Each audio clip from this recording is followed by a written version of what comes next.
pemirsa, Anda masih setia bersama kami dalam Kominfo Newsroom. Pemirsa, Bank Indonesia berusaha merealisasikan konektivitas pembayaran regional untuk terus memperluas kampanye penggunaan KRIS. Peri Warjio menargetkan sebanyak 45 juta pengguna KRIS pada tahun 2023.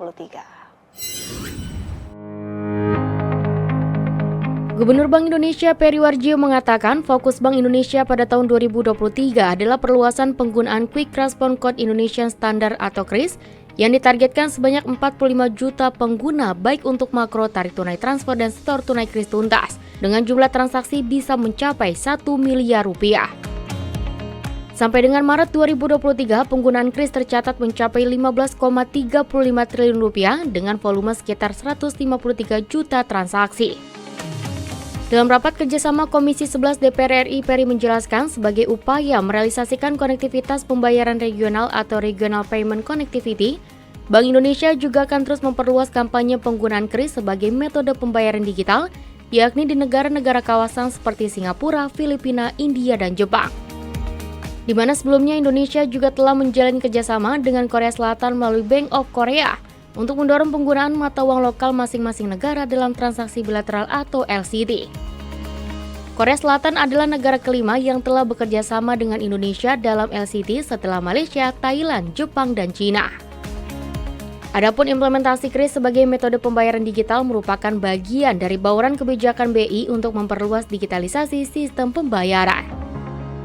Pada tahun 2023 ini fokus kami adalah KRIS yang terus kami perluas termasuk untuk mikro maupun juga untuk tarik tunai, transfer, dan setor tunai yaitu KRIS tuntas. Kami akan mentargetkan 40 juta pengguna KRIS. Demikian juga perluasan mengenai BI Fast baik untuk kepesertaan maupun layanan yang lain, direct debit, kredit maupun request for payment. Demikian juga kami juga kemarin bersama Bapak Presiden juga sudah meluncurkan kartu kredit Indonesia untuk segmen pemerintah, di mana kartu kredit Indonesia untuk segmen pemerintah ini bisa digunakan untuk belanja pemerintah baik pusat maupun daerah dengan menggunakan kartu kredit. Biaya pemerintah adalah 0, sementara biaya untuk rekanan juga jauh lebih rendah dengan kartu kredit komersial yang lain. Badan Pelindungan Pekerja Migran Indonesia atau BP2MI mendapat sorotan dari Ketua Umum Palang Merah Indonesia, Yusuf Kala, di mana penggunaan akronim PMI untuk pekerja migran Indonesia sama dengan yang digunakan oleh organisasi kemanusiaan, yakni Palang Merah Indonesia. Benny Ramdhani menyampaikan bahwa pihaknya tidak ada posisi untuk mengusulkan perubahan akronim PMI sebagaimana yang diberitakan. Penggunaan akronim PMI oleh Badan Pelindungan Pekerja Migran Indonesia atau BP2MI mendapat sorotan dari Ketua Umum Palang Merah Indonesia Yusuf Kala, di mana penggunaan akronim PMI untuk pekerja migran Indonesia sama dengan yang digunakan oleh organisasi kemanusiaan yakni Palang Merah Indonesia. Menanggapi hal tersebut, Kepala BP2MI Benny Ramdhani dalam konferensi persnya menyampaikan bahwa pihaknya tidak pada posisi untuk mengusulkan perubahan akronim PMI sebagaimana yang diberitakan, di mana perubahan tersebut menjadi kewenangan pihak lain yang sepenuhnya akan diserahkan kepada Kementerian Hukum dan HAM serta lembaga terkait. Menurut Undang-Undang Nomor 18 Tahun 2017 dan Perpres Nomor 90 Tahun 2019 tentang Badan Pelindungan Pekerja Migran Indonesia, terdapat perluasan pengertian badan di mana dalam pasal 1 ayat 2 Perpres Nomor 10 Tahun 2019 berbunyi, Badan Pelindungan Pekerja Migran Indonesia yang selanjutnya disingkat BP2MI. Dengan demikian, akronim BP2MI terbentuk dari perintah undang-undang. Benny juga menegaskan bahwa BP2MI tidak pernah menggunakan akronim tunggal yang hanya menyebutkan PMI sebagai pekerja migran Indonesia, yakni melainkan terdapat kosakata lain yang menjadi penghubung setelahnya. Sama halnya dengan logo, Benny juga mengungkapkan tidak ada kesamaan antar keduanya, di mana untuk logo Palang Merah Indonesia memiliki bentuk palang garis merah berbentuk bunga 5 di atas dasar putih. Sementara itu, untuk BP2MI memiliki logo berbentuk centang dengan 3 jalur dan berwarna 3 varian biru. Menutup konferensi persnya, Benny pun berharap tidak adanya salah tafsir dari masyarakat terkait akronim PMI yang kerap digunakan dalam pemberitaan BP2MI. Saya ingin klarifikasi atas berita hari ini bahwa BP2MI tidak pada posisi untuk mengusulkan perubahan akronim PMI sebagaimana yang diberitakan oleh media ya pada hari ini. Perubahan itu menjadi kewenangan ya pihak lain yang juga diusulkan oleh pihak lain, yaitu Palang Merah Indonesia. Clear ya?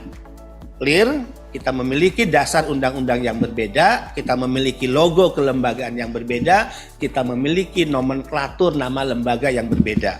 Di sana Palang Merah Indonesia dan di sini adalah Badan Perlindungan Pekerja Migran Indonesia. Sementara pemirsa, Badan Meteorologi, Klimatologi, dan Geofisika mengingatkan masyarakat agar waspada adanya fenomena El Nino dan Indian Ocean Dipole. Kepala BMKG Dwi Korita Karnawati juga mengantisipasi terjadinya kerugian pada sektor pertanian.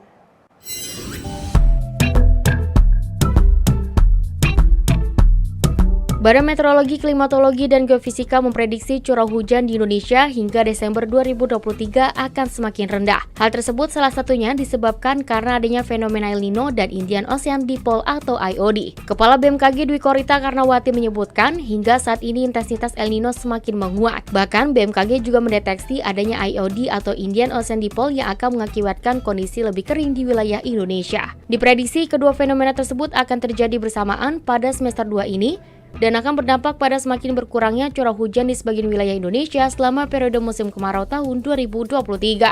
Dwi Korita juga menyebutkan pola curah hujan selama adanya El Nino, yakni adanya tren penurunan curah hujan yang cukup drastis jika curah hujan normal berkisar antara 85-115% atau 30 hingga 40 mm per hari.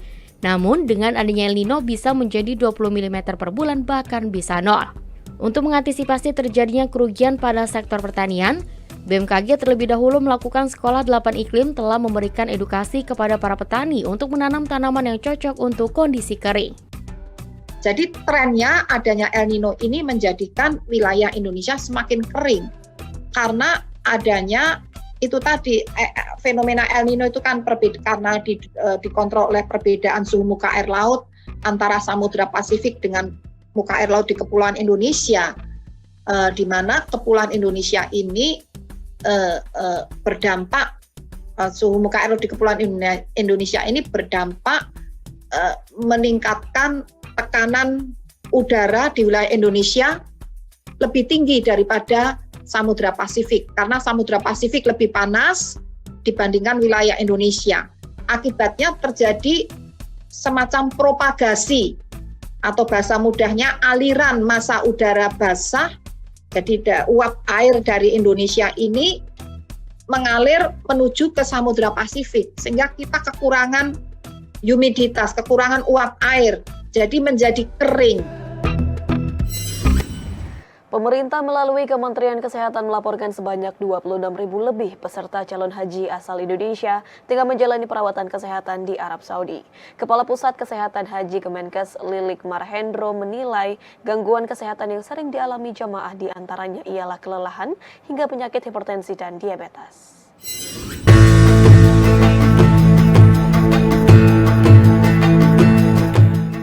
Kementerian Kesehatan Republik Indonesia melaporkan sebanyak 26.192 peserta calon haji asal Indonesia menjalankan perawatan di sejumlah fasilitas pelayanan kesehatan Arab Saudi akibat sejumlah gangguan kesehatan.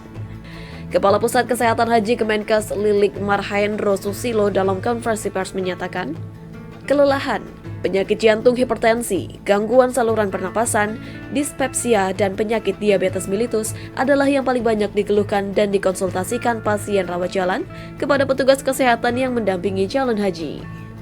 Adapun sejumlah peserta calon haji yang menjalani rawat jalan di Madinah sebanyak 24.467 orang, di Mekah sebanyak 1.223 orang, dan di bandara sebanyak 502 orang. Untuk jumlah pasien yang rawat inap di Kantor Kesehatan Haji Indonesia Madinah berjumlah 197 orang dan untuk di Mekah sebanyak 30 orang.